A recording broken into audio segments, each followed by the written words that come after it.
स्वामी जी, मैं एक बॉम्बे का चित्र खींचता हूँ।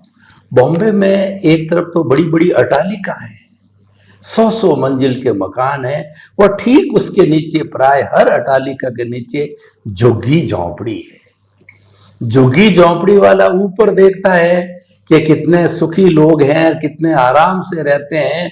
उसके प्रति हो सकता है ईर्ष्या के भाव भी आ जावे, और भी कुछ भाव आ सकते हैं, वो अपने अपने व्यक्तिगत है। और अट्टालिका में बैठा बैठा वो भी जब विंडो खोलता है, नीचे जो झुग्गी झोंपड़ी देखता है, तो उसके मन में भी कुछ भाव आवे। करुणा के भी आ सकते हैं, दया के भी आ सकते हैं। ये दो तरह के जीवन पास पास है। तो इन दोनों तरह के जीवन के व्यक्तियों के लिए जब वो हमारे आमने सामने आ जाए, दोनों ही एक जगह के स्थान पे, तो दोनों को ही हम एक प्लेटफॉर्म पे, एक तो बहुत ऊंचा, एक बहुत नीचा है। पहले तो मैंने सिर्फ एक स्तर के लोगों की बात की, 2 स्तर के लोग एक जगह बैठे हैं, तो उनको हमारा अध्यात्म विज्ञान हम कैसे बताएं? क्यों बताया तो एट ए टाइम एक को ही बताया जाएगा, और सिद्धांत तो वैसे एक ही रहता है, लेकिन कैसे दोनों के स्तर को संभालते हुए हम कैसे बात करें, प्रस्तुति कैसे करें? या देखो, सुख की परिभाषा तो दोनों को लागू होगी। दोनों में सुख की अपेक्षा और दुख की अनुभूति है ही, दोनों को है। चाहे वो फ्लैट वाला है, चाहे झुग्गी झोपड़ी वाला है, मगर दोनों को समझाने का तरीका अलग अलग होता है। झोपड़ी वाले का समझाने का तरीका ये होता है कि आप आपके जीवन में सच्चा सुख को समझ के सच्चे सुख को पाने के लिए कभी भी कोई भी परिस्थिति में प्रयास कर सकते हैं। इसमें बाह्य संजोग बीच में नहीं आएंगे। तो उनको थोड़ा थोड़ा विज्ञान समझ के फिर उपयोग करने का आत्मविश्वास आएगा कि मैं भी आगे बढ़ सकता हूं मुक्ति के मार्ग में। मगर जब पैसे वालों जो होते हैं, इनको समझाना है, तो उनको उनकी परिभाषा में ये समझाना चाहिए कि तुम जो भी, आपने जो कुछ भी पाया, सत्ता, संपत्ति, संबंध और साधन, ये सब कुछ छोड़ के जाना है, वो कंपलसरी है। और इसीलिए छोड़ना ही है, वो कंपलसरी है, तो फिर मालिक की करने की जरूरत नहीं है। और अगर मालिक की नहीं करोगे तो रागद्वेष नहीं होगा, और अगर रागद्वेष नहीं होगा तो धीरे धीरे अज्ञान कटता रहेगा। और यही मुक्ति का मार्ग है। शुद्धात्मा को लक्ष्मण रखना है और अज्ञान को मिटाना है। तो ये हमारे लिए बहुत इंपॉर्टेंट बात है। और इसीलिए मैंने कहा कि कैसे भी करके हम ये आध्यात्म विज्ञान को, रिच पीपल कहो या मिडिल क्लास के पीपल कहो, उसको भी एक्सप्लेन कर सकते हैं और उसको समझा सकते हैं कि तुम जिस भौतिक चीजों के पीछे पड़े हैं, और तुम्हारी भौतिक चीज की अपेक्षा इतनी बढ़ गई है कि आज शौक मौसों की चीज आपके लिए नेसेसिटी हो गई। इसीलिए आपको ज्यादा कमाना पड़ता है, ज्यादा पैसा खर्च करना पड़ता है, और अपने जीवन में ज्यादा से ज्यादा समय शक्ति का व्यय भी करना पड़ता है। तो आप समझो कि कोई भी कार्य करते समय अगर आपके पास ये विज्ञान है कि मैं कौन हूं और ये मनोवचन काया कौन चलाता है, तो ये विज्ञान अगर रहेगा तो आप कोई भी परिस्थिति में विज्ञान का उपयोग करके मुक्त रह सकते हैं और अनुभूति के मार्ग में आगे भी बढ़ सकते हैं। उसमें कोई दो राय नहीं है, संशय नहीं है। तो दोनों को अपनी अपनी भाषा में उत्तर दे सकते हैं। यह अध्यात्म विज्ञान की कैपेसिटी है, यह काबिलियत है कि हर परिस्थितियों का, हर लेवल के व्यक्तियों का भी समाधान विज्ञान के अंदर इनबिल्ट है। तो हमको उसमें से ही निकाल के किसी को देना है। तो ये पॉसिबल है, इम्पॉसिबल जैसा नहीं है। तो दोनों को पैरेलल हम अलग अलग दृष्टिकोण से समझा सकते हैं, और वो भी समझ पाते हैं। ऐसा नहीं कि नहीं समझ पाते हैं। हाँ, समझाने का जो तरीका होता है वो बहुत इंपॉर्टेंट है। आपका प्रेजेंटेशन, आपका एक्सपीरियंस, आपका कॉन्फिडेंस, ये सब समझाने में काम आएगा। तो इसीलिए आइए हम सब यही विज्ञान को और गहराइयों से आगे समझने की कोशिश करेंगे। स्वामी जी, आपका बहुत बहुत धन्यवाद। हमने 2 स्तर के लोगों के लिए आपने बताया कि उनको सनातन सत्य तो एक है, कुदरत का कानून, कुदरत की रचना, और जो मैं शुद्ध आत्मा हूं ये तो फिक्स है, ये प्राणी मात्र पूरे कुदरत के लिए है, दोनों पे लागू होता है। ये समझा करके एक को तो हम संतुष्टि करें, तुम्हें निराश नहीं होना है, और जो कुछ है ये सब अपने अपने कर्मों का फल है, पुरुषार्थ करो। और दूसरे के अंदर हम अनाशक्ति पैदा करें, आपको भाग्योदय से मिला, साथ लेके नहीं जाना है, तो इतना जितना जितना छोड़ोगे आप अपरिजयी बनोगे, उतना उतना आपका ज्ञान दर्शन ज्यादा पुष्ट होगा, आपके हल्के होंगे।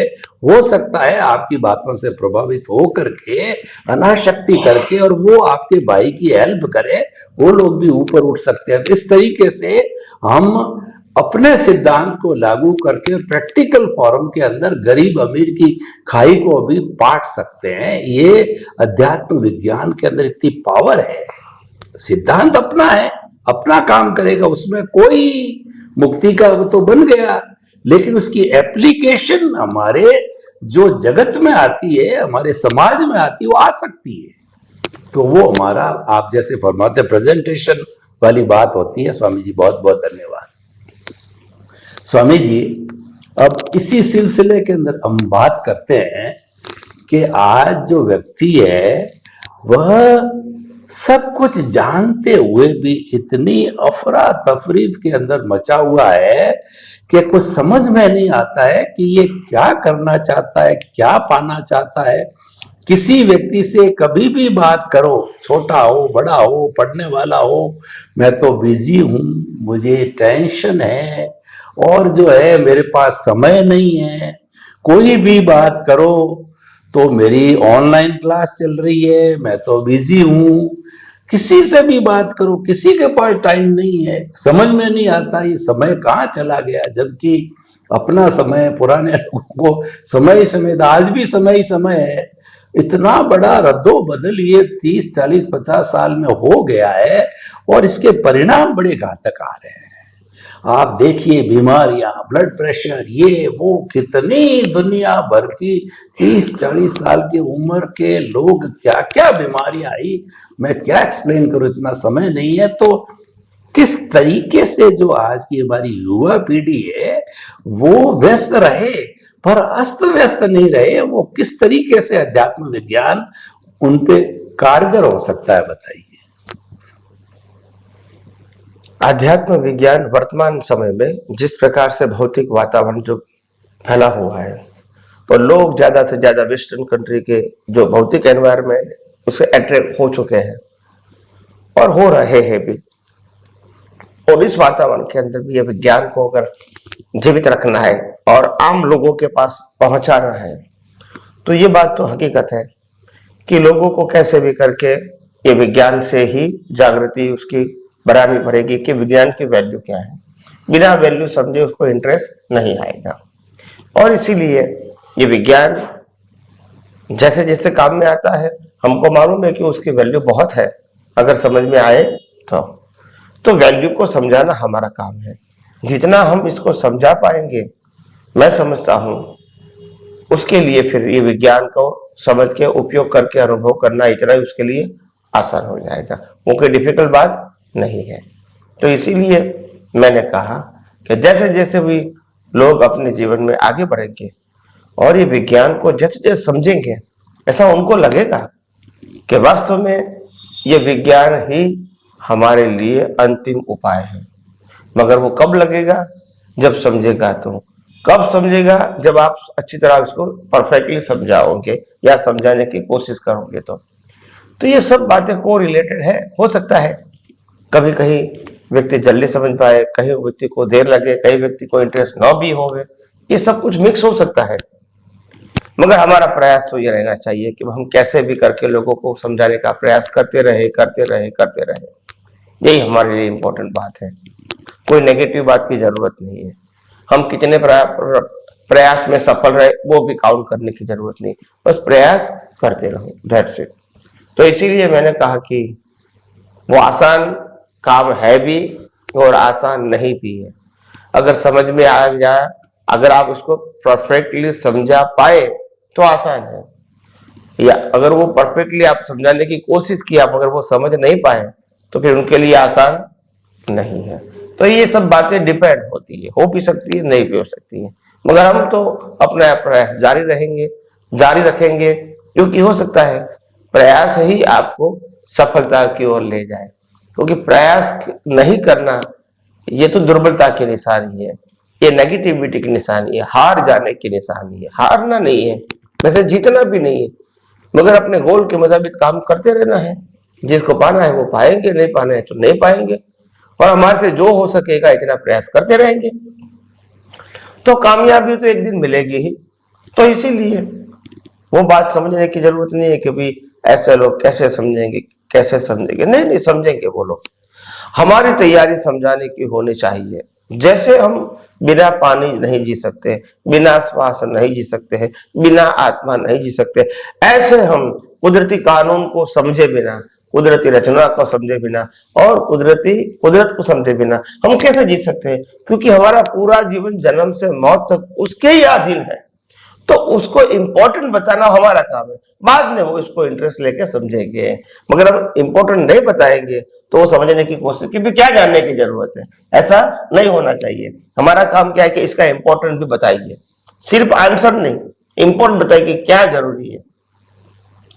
तो इसीलिए मैं मानता हूं कि ये अध्यात्म विज्ञान के अंदर इतनी बड़ी बड़ी अच्छी बातें हैं हाई लेवल की, कि जो बातें हम आम जनता को भी कभी भी कहीं भी किस प्रकार से समझा सकते हैं। और समझाने में खास इंपॉर्टेंट बात है ये है कि उनको वैल्यू समझ में आएगी।